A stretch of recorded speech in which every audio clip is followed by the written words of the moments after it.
Chuck, it's great to see you today. Great to see you, Jason. Chuck, you were a squadron leader in the Navy SEALs SEAL Team 6, and you've been watching what's happening in Russia. Over the last couple of days, it's been a lot of big news and a lot of big explosions. What's going on? How is it that Russia was so unprepared for the massive drone strikes carried out by Ukraine on the Russian airfields? Well, this was one of those black swan events as far as Russia is concerned, with the sudden attack on four widely dispersed strategic aviation facilities. The Russians themselves are calling this Russia's Pearl Harbor. I won't go into the use of that metaphor, but this came as a completely unexpected attack for Russia, but the warning signs were there all along. Later on, we'll go into the nuts and bolts of how the attack happened. But interestingly, in 2023, at a Russian strategic aviation base in Peskov in northwest Russia, uh, a number of IL-76 strategic airlifts aircraft, vital aircraft, not sexy, not fighter planes, not bombers, but important for moving stuff around. This base in Peskov, they thought they were safe. They were thousands of kilometers from the Ukrainian frontier, and all of a sudden they were descended upon by first-person drones. You and I commented at the time that Ukraine was not forthcoming on what sort of drones, etc. But you and I went through it frame by frame in the video, noting that these were first-person drones, indicating that Ukrainian intelligence operators were outside the fence. This should have been a warning to Russia about what was possible, and here we are, 2, 3 years later, and the impossible has happened. So, what should have Russia done, or what can Russia do to prevent future such attacks? Well, this has been a very long game that Ukraine has been playing. The nexus of Russian strategic aviation capability, and strategic aviation means the planes that carry your hydrogen bombs, your long-range cruise missiles, etc. The nexus of that operation is the Engels aviation base complexes, Engels 1, Engels 2. These locations, which are hundreds of kilometers from the Ukrainian frontier, they have been the target of Ukrainian long-range precision strike munitions, long-range drones that can travel 1,000 kilometers. Russia has been played over the past 2 years. The Ukrainians kept hitting Engels, which forced the Russians to disperse their strategic aviation to far-flung air stations in the West, Siberia, etc. These bases were not really the designed infrastructure to host these strategic bombers. Therefore, there were no hardened shelters at these bases. The aircraft were parked in the open. What Ukraine did is, by forcing Russia to disperse its aircraft to half a dozen locations, they made softer targets and carried out these widely flung attacks. Russia could have no idea that places in Vladivostok were going to get hit by Ukrainian drones. It was a brilliant operation. So, operationally, how is it that Ukraine was able to get these drones into Russia? What have you heard? Well, I initially uh, spoke about this. The secret sauce was that Ukraine was able to inject itself into the logistics apparatus of the Russian economy. It turns out Ukraine has come forward. They actually put some operatives into Russia, where they founded a transportation and logistics company. They bought trucks. They started trading in intermodal cargo containers that people see driving down the road, and they gradually built up a business. While they were building up the business in Russia, back in Ukraine, they were building these complex modules, modified to dispense drones with satellite uplinks and everything else. And they gradually introduced these mothership containers into the logistics pipelines in Russia, and eventually had them all parked in truck stops, parking lots, and laybys near these dispersed strategic aviation facilities. It was genius. I mean, nobody outdoes the Israelis generally in these sorts of operations, but this one is right up there in the top rung. So, what does this mean for Russia in the grand scheme of things? You've probably heard that yesterday's attack was the largest since June 22nd, 1941, the day that the Soviet Union's ally, Nazi Germany, launched its invasion of the Soviet Union during World War II in Operation Barbarossa. This was a massive, massive loss for the Russians. More than 30% of its strategic deployment capacity via aviation was destroyed. What does this mean for Russia's long term and short term ability to project strength? Well, that's just it. This by hitting Russia's strategic aviation capability, right? This is one leg of Russia's nuclear triad. Virtually every nuclear nation has a dispersed capability. You've got fixed wing aviation, you've got intercontinental ballistic missiles, and you have submarine launched ballistic missiles as well. The numbers of the effect on Russian strategic aviation, the first numbers were 10 to 15%. Now the numbers widely reported and correlated and true are 30%. But let's put it this way. If you've got 100 strategic bombers and now 30 of them are taken out, it doesn't just mean 30. 100% of that 100 bombers, they aren't ready at one time. You've always got 20% of the fleet that's in the hangar. You know, there's even a term, they're called hangar queens. They never come out. There's always something broken with them. Is that what we're looking at Russian strategic aviation? Well, yeah, because every one of those platforms was built during the time of the Soviet Union, right? Every one of those airplanes, Jason, is older than you and me. Well, certainly older than you, and most of them are as old as I am. So this was a master. It was a masterful blow, but it sent a really strong message to Vladimir Putin that we have just taken out 30% of your ability to defend yourself at a strategic level. It also sends this message. If we did this to your Air Force on the ground, we can do this to your submarines at pierside. So this is going to have a profound effect on internal Russian security as well. So, what does it mean in terms of the war in Ukraine? Now, Russia has to be much more cautious. It must have more guys guarding its bases, I'd assume, back in Russia. Probably would have to reassign more of its air defense closer to these bases as well. What else do you see playing out as a result of these attacks? Well, there's going to be a massive diversion of men, material, and resources into internal security. Uh, there is going to be a massive game of finger pointing and blaming going on, and you have information on that.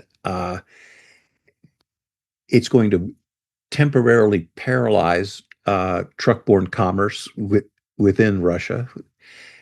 Virtually every container on the road everywhere throughout the country is going to be stopped and searched. Uh, it's going to have an unbelievable effect.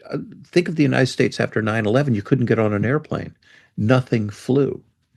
Uh, I think it's also, we hear the information that Ukraine has released. The SBU apparently carried on some of the planning and building of these drone motherships right next to an FSB facility. I mean, in an empty warehouse across the street from a FSB headquarters.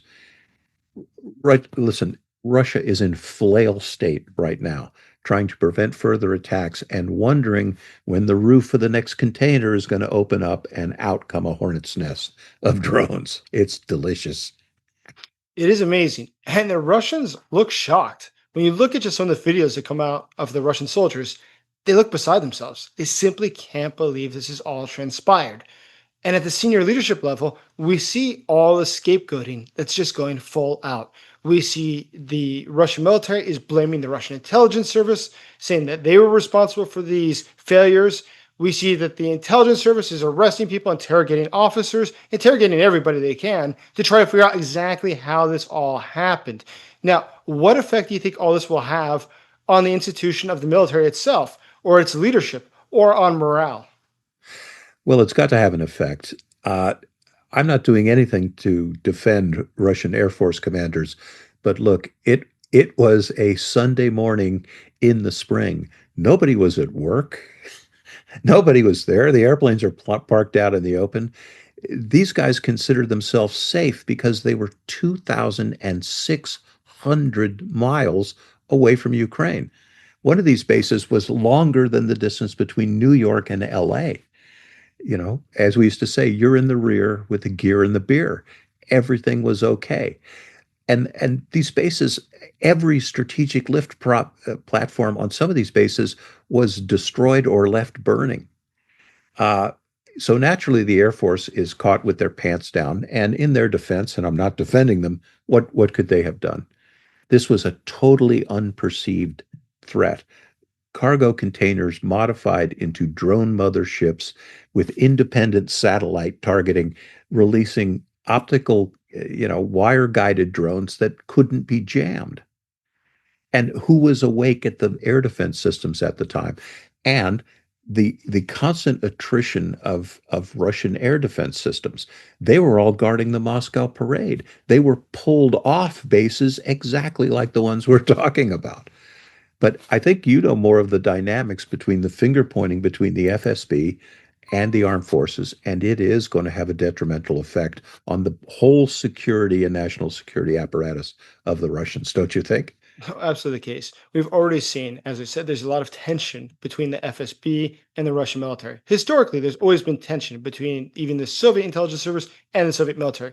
But today, it's at its peak. Remember, Vladimir Putin himself is a KGB guy, not a military guy. He already has a degree of distrust of the military. And so, looking ahead, what does this all mean? Well, we can be sure that there's going to be investigations, and we can be sure that it's going to turn into a witch hunt. There's no other way about it. And even if nothing could have been done, obviously they're going to have to look for somebody to blame. It's impossible that they go and just say, sorry, we've lost 34% of our strategic deployment capacity, and it was okay. We all make mistakes. That's simply impossible. So, internally within the Russian military, that's going to create more pressure. And there's already plenty of pressure within the Russian military. We saw that when Prigozhin rolled into Rostov. What did the Russian military do? Did they call in airstrikes when he was only 20 miles from the city or 50 miles from the city? No. They waited for him. And they sat and they had coffee with him. They smoked cigarettes with him. They chatted with him because they weren't sure if maybe he'd become the new boss. Maybe he'd be successful in his role to Moscow. And so they did not take action against him. And I think that says a lot about the state of the senior leadership of the Russian military. They're not really totally necessarily some people that Putin can count on. Maybe they're people who will not always be loyal. And that's something that undoubtedly I think the FSB leadership will try to take advantage of to leverage against them to consolidate support from Putin. They're going to do everything they can to put the blame on senior Russian military leadership. And that will have a trickle down negative effect on the Russian military as a whole. What do you think?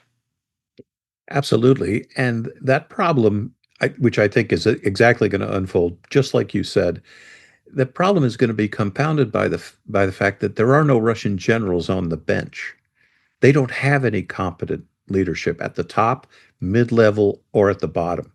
There is no General Grant waiting in the wings.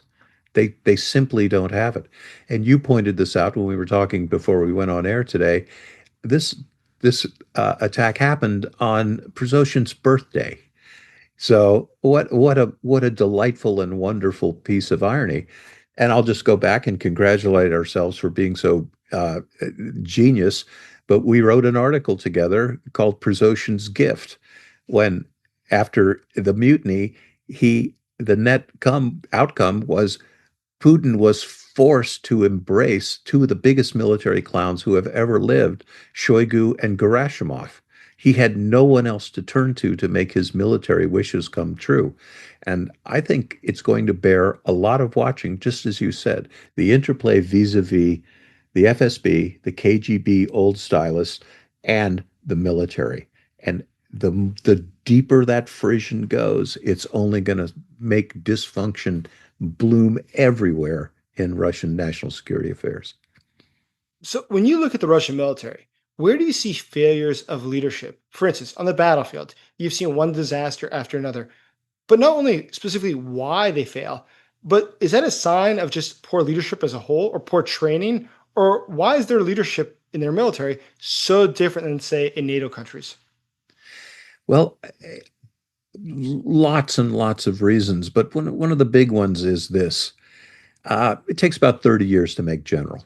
Putin's been in power for 20 years, give or take. To rise up through the Russian military, you did not, your career was not this way. You became a lieutenant, you became a hotshot company commander, you went to command and staff school, you did well as a colonel, you went to the Naval War College, maybe you were a presidential fellow, you went to the Kennedy Center and got a doctorate, you got onto the Joint Chiefs of Staff. No, you started the grift as a lieutenant, you stole a couple of uniforms, you became a major, then you could sell some tank engines. It's a mafia family. Who rose to the top? The people who made the most money and kicked the most upstairs. So for two generations of officers, and a generation being 10 years in the military, there is no one who is a competent leader, no one who studied their craft, no one who is a scholar and a leader the way NATO generals are. You and I have interviewed dozens of NATO generals. The majority of them, about 60%, they also have PhDs, right? These are scholars, these are practitioners. So that is this big problem for the Russian military. These guys are clowns. There's nobody there who can do this. And we see it. A responsible general makes sure his men are trained and rehearsed and adequately prepared for the mission. A frontline Russian general in Ukraine, people get knocked on the head in the metro station in Moscow. 2 weeks later, they're in Ukraine. This guy hands him a rusty rifle and throws him in to a daylight attack against a prepared and waiting enemy, and they get there at 10:30 in the morning. That's why they're never going to win this war. And Jason, there is no antidote for it. They need they need to be hosed out. They need to reboot their entire military, and that will take a generation, human generation of 20 years. Russia is not up to the task. So, do you think that there's anyone sitting in Moscow today in the Russian senior military leadership who thinks that they might be able to pull together some sort of a plan still to take Kiev? Or do you think that they all sort of realize they're in a very bad situation and they're hoping themselves that this will end soon? Bad do you think that they understand their situation is? Or do they not realize it? Well, they understand it. It's bad enough that, interestingly, not one soldier stepped out in front of Przoshin's convoy and said, halt. Not a corporal, not a lieutenant, not a captain, not a mate, nobody. They just waved him on through. I think at some point, some of these guys realize the war is unwinnable. But if they want to keep their dacha and their apartment on the Costa del Sol and everything else they've got, they're just going to go along with it. But we've said this a lot. There's all of this confusion in the information space. The facts are these: Russia is approaching 1 million casualties on what they conceived as a 72-hour military operation. In the Kremlin, I think, I'm not even sure they realize they're trying to take over Ukraine with the best plan they had from 1982. And they are fighting the first 21st century army in an asymmetrical fight in 2025. They are never going to beat Ukraine. It isn't going to happen. And for all of those reasons, and the fact that they don't have the leaders who could conceive those operations and carry them out to fruition, they just don't have them. So, if Russia were to take more territory in Ukraine, what do you think that would look like? Do you think that they would face people from within Ukraine who would be resisting the occupation? And what does that sort of warfare look like? Well, you've got the area around Melitopol right now, which is definitely bandit country for the occupation forces. Just within the last 24 hours, a campaign of railroad signal box uh, sabotage is ongoing. The area around Melitopol is infested with deeply inserted Ukrainian special operations forces who are in the process of promoting Ukrainian patriots into Ukrainian partisans. And there have been some spectacular actions down there. A couple of years ago, they dropped a highway overpass. They filmed it. I timed the operation. It took 90 seconds to emplace the explosives. I know how to do those ops. That is planned. Those charges were pre-shaped. Everyone knew what they were doing. It was rehearsed, in and out, drop the bridge. Uh, I think what this summer is going to look like is Russia is losing the equivalent of a battalion of men every day, 1,000 troops every day. So when we hear, and I credit these reports, Russia is amassing 60,000 men on the Ukrainian frontiers. It looks like they're going to move. Look at it this way. That is 60 days of operations for the Russians. 60 days. In 60 days, every one of those men will be dead. You cannot take that amount of force, those material, those resources, and burn them up like that. Those are unsustainable casualties. Right. Russia's never going to run out of young men. I'll give you that. But they're going to run out of army and they're going to run out of young men who are going to stand there and take that kind of leadership and those kind of losses. So let me ask you one last question about those 60,000 men who it looks like are about to start some sort of an offensive. What do you see going on there? What are their objectives and what do you think they'll achieve? Unfortunately, Ukraine is going to have to give some ground because it's a resource management problem for the Ukrainians. The most precious resource for a Ukrainian officer are his men and women serving under him. Ukraine has been very good about allowing Russia to succeed, if it's going to succeed, in taking the least valuable terrain. For example, around Crimea, Ukraine has given ground in front of a rise of hills. So the Russians come in and take this territory where they get shot down on every day.